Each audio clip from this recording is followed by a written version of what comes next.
Hey guys, नमस्कार। स्वागत है एक और नए वीडियो में। जब भी हम बात करते हैं ग्रीस के बारे में, ग्रीस एक ऐसा देश है जहां पर ठंडी थोड़ी ज़्यादा होती है, राइट। और इसी वजह से यहां पर ज़्यादातर जो जॉब होता है दोस्तों, वो सीजनल जॉब होता है। और सीजनल जॉब यहां पर लगभग 9 महीने का होता है।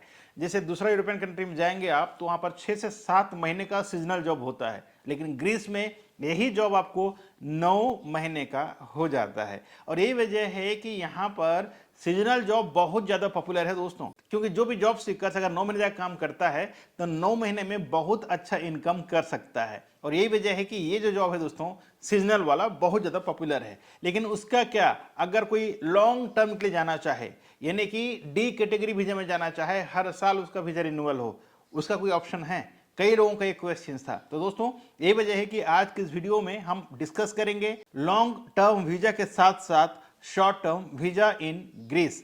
तो आप क्या करें, तो अगर आप भी एक जॉब सीकर हैं, अगर आप भी ग्रीस के बारे में जानना चाहते हैं तो वीडियो को अंत तक जरूर देखें, ताकि आपको राइट टू इन्फॉर्मेशन मिल सके। और फिर अगर आपका मन बदला, अगर आप चाहें तो आप ग्रीस में भी जो अप्लाई कर सकते हैं। इसमें ये भी बताऊंगा मैं कि कैसे अप्लाई करना है, कौन कौन इसमें एलिजिबल है, कहां से अप्लाई करना चाहिए आपको, और कितना रुपए खर्च होता है, और क्या क्या डॉक्यूमेंट्स भी चाहिए।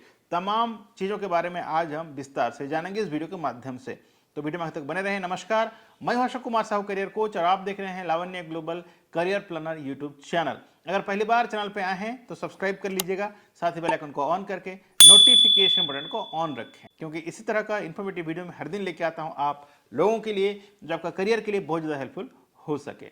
शुरू करते हैं दोस्तों। वैसे तो ग्रीस एक ऐसा देश है जहां पर आप अच्छा खासा इनकम कर सकते हैं। जी हाँ दोस्तों, मैं खुद इसमें एक्सपीरियंस हूं। मेरा कई यूट्यूबर व्यूवर जो फिलहाल ग्रीस में काम कर रहे हैं सीजनल वीजा में, उनका सैलरी लगभग 1100 से 1500 के करीब है पर मंथ सैलरी। हालांकि वो 9 महीने ही काम करते हैं, 9 महीना के बाद वो वापस इंडिया आ जाते हैं। जब इंडिया आते हैं दोस्तों, टिकट अप एंड डाउन दोनों का कंपनी करा के देती है। तो कहीं ना कहीं ये बहुत ज़्यादा बेनिफिट्स हैं। अगर आप कहीं पर लॉन्ग टर्म वीजा के लिए जाते हैं तो लॉन्ग टर्म वीजा में होता क्या है, आपका सैलरी वही 900 से 1200 यूरो के बीच में रहता है। और अगर आप कैलकुलेट करें 9 महीने का, ठीक है, और 12 महीने का कितना सैलरी हो रहा है, तो मैं बताऊंगा शॉर्ट टर्म जो वीजा है, जो सीजनल वीजा, उसमें ज़्यादा बेनिफिट्स है ग्रीस में। लेकिन कई लोगों का मानना था कि नहीं, हमें 9 महीने का नहीं, लॉन्ग टर्म का वीजा चाहिए। तो आज बता दूं मैं, जो नया वैकेंसीज है लॉन्ग टर्म के लिए, ये है स्टोर हेल्पर है।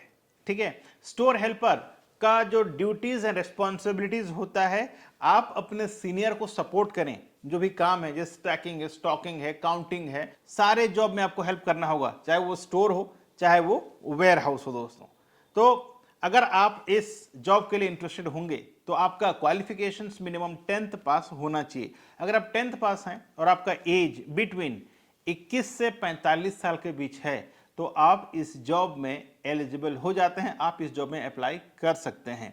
जो दूसरा कंडीशन है कि आपका पास्ट एक्सपीरियंस मिनिमम 6 महीना का होना ही चाहिए, ताकि आपको यह समझ में आए कि वेयर हाउस का काम होता क्या है, स्टोर का काम क्या होता है, फिर आप उस हिसाब से वहां पर जाकर काम कर सकते हैं। ठीक, तो ये रहा डिटेल्स अगर आप डी कैटेगरी वीजा में जाते हैं। अगर आप शॉर्ट टर्म में जाना चाहें तो शॉर्ट टर्म के लिए दोस्तों ये जो है सीजनल वीजा, सीजनल वीजा का जो सैलरी होता है वो लगभग 1200 से लेके 1500 यूरो के करीब होता है। इसमें आपको 3 time food, accommodation, transportation, medical और इंश्योरेंस तमाम सुविधा दिया जाता है। लेकिन काम क्या है, ज़्यादातर फार्मिंग जॉब होता है, कंस्ट्रक्शन जॉब होता है, लेबर जॉब होता है। लेकिन ये सारे जॉब्स के लिए भी आपका minimum education 8th class pass होना चाहिए। अगर आप हाई स्कूल का 8th क्लास पास हैं तो आप ये सारे जॉब में अप्लाई कर सकते हैं। इसका जो टोटल प्रोसेस है दोस्तों, समय की बात करें तो सीजनल वीजा का जो समय है ये लगभग 3 से 4 महीने का समय लगता है। और लॉन्ग टर्म की बात करें डी कैटेगरी वीजा का, तो इसका समय लगभग 5 से 6 महीने का समय लगता है। ठीक है, तो अभी आपको बैठ के एनालाइज करना है कि आपको सीजनल जॉब में जाना चाहिए या लॉन्ग टर्म वीजा में जाना चाहिए। दोनों ही सही है, ये डिपेंड करेगा आपका सोच के ऊपर कि भाई आप लॉन्ग टर्म के लिए जाना चाहते हैं या शॉर्ट टर्म वीजा के लिए जाना चाहते हैं। बात करें डॉक्यूमेंट्स का कि क्या क्या डॉक्यूमेंट्स जरूरत पड़ता है, तो दोस्तों सबसे पहले आपके पास होना चाहिए पासपोर्ट, जिसका वैलिडिटी मिनिमम 2 साल का होना चाहिए। अगर आपके पास जो पासपोर्ट है उसका 2 साल का वैलिडिटी है तो आप इस जॉब में अप्लाई कर सकते हैं। तो दूसरा है यूरोपास सीवी और कवर लेटर। जब भी आप यूरोपास सीवी बनाते हैं दोस्तों, तो ध्यान ये रखें कि सारा डिटेल्स इन डिटेल्स में क्लियरली मेंशन हो आपका सीवी में, अन्यथा आपका प्रोफाइल रिजेक्ट हो सकता है। और जो कवर लेटर आप बना रहे हैं, it has to be attractive और बहुत ही अच्छे शब्दों में लिखा जाना चाहिए। ये दो बहुत इंपॉर्टेंट डॉक्यूमेंट है दोस्तों। इसके अलावा आपका जो भी एजुकेशन है, चाहे आप 8th पास हो, चाहे आप 10th हो, चाहे 12th हो या ग्रेजुएट हो, जो भी आपने एजुकेशन लिया है उसका प्रॉपर स्कैन कॉपी होना चाहिए। जो नेक्स्ट डॉक्यूमेंटेशन है वो है आपका एक्सपीरियंस। जैसे मैंने पहले ही बताया कि कोई भी जॉब में जाने के लिए आपके पास मिनिमम 6 महीने का एक्सपीरियंस होना चाहिए। अगर आपके पास 6 महीने का एक्सपीरियंस है तो आपको कोई दोबारा क्वेश्चंस नहीं पूछेगा, क्योंकि ये जो जॉब है ये स्टार्टिंग जॉब है, हेल्पर का जॉब है, तो इसमें आपको कोई ज़्यादा क्वेश्चंस नहीं पूछेगा। इसके अलावा आपको अप्लाई करना है PCC, police clearance certificate. Company हमें ये जानना चाहता है कि आपके देश में आपके नाम के अगेंस्ट में कोई प्रकार का क्रिमिनल रिकॉर्ड नहीं रहना चाहिए। अगर ऐसा है तो वहां जाने के बाद आपको कोई प्रॉब्लम हो सकता है, साथ ही साथ जो एम्प्लॉयर है उनको भी दिक्कत आ सकती है। यही वजह से वो पीसीसी मांगते हैं। इसका कुल प्रोसेस का समय मैंने बता दिया।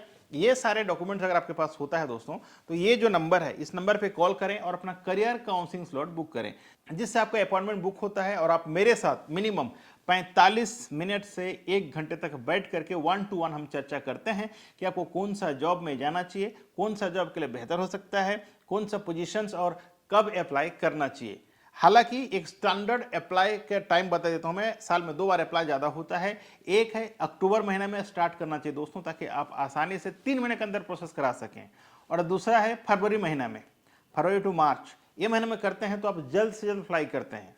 ठीक है, तो ये 2 समय जो है दोस्तों बहुत ही क्रूशियल होता है, समय को बर्बाद नहीं करना चाहिए। ठीक है, इसके अलावा ग्रीस जाने का एक और ऑप्शन है। अगर आप वहां पर स्टडी में जाना चाहें, चाहे आप होटल मैनेजमेंट डिग्री, डिप्लोमा, या फिर इसके अलावा अगर आप कोई और कोर्स करना चाहें या यूरोपियन यूनियन का कोई और कंट्री में जाकर पढ़ाई करना चाहते हैं, चाहे वो एडवांस डिप्लोमा हो, मास्टर्स हो या डिग्री हो, तो आप हमें कांटेक्ट कर सकते हैं। मैं पर्सनली आपको गाइड करूंगा कि आप कैसे वहां तक पहुंच सकते हैं, आगे आपका करियर क्या हो सकता है, हम आपका करियर पाथ के बारे में भी बात करेंगे। आशा करता हूं आज की इस वीडियो से आपको बहुत कुछ मोटिवेशन और ग्रीस के लिए बहुत सारा इंफॉर्मेशन मिला होगा। अगर आपको आज का हमारा वीडियो अच्छा लगा हो तो वीडियो को लाइक, कमेंट और शेयर जरूर करें। और इसी तरह का इंफॉर्मेटिव वीडियो जो हम कई देश का जॉब्स के बारे में, स्टडी के बारे में वीडियो लेकर के आते हैं, जो आपको करियर के लिए बहुत ज़्यादा हेल्पफुल हो सके है, जो हम कई इंटरनेशनल कॉलेजेस, यूनिवर्सिटीज़ का वीडियोस लेकर के आते हैं, जो आपका करियर के लिए बहुत ज़्यादा हेल्पफुल हो सकता है। So thank you so much for watching. मैं अशोक कुमार साहू, करियर कोच, विदा लेता हूं आज के इस वीडियो से। मिलते हैं इसी तरह का एक और नया वीडियो में नए टॉपिक के साथ। तब तक के लिए आप रखें अपना ख्याल और मुझे दी इजाजत। Thank you so much. जय हिंद, जय भारत।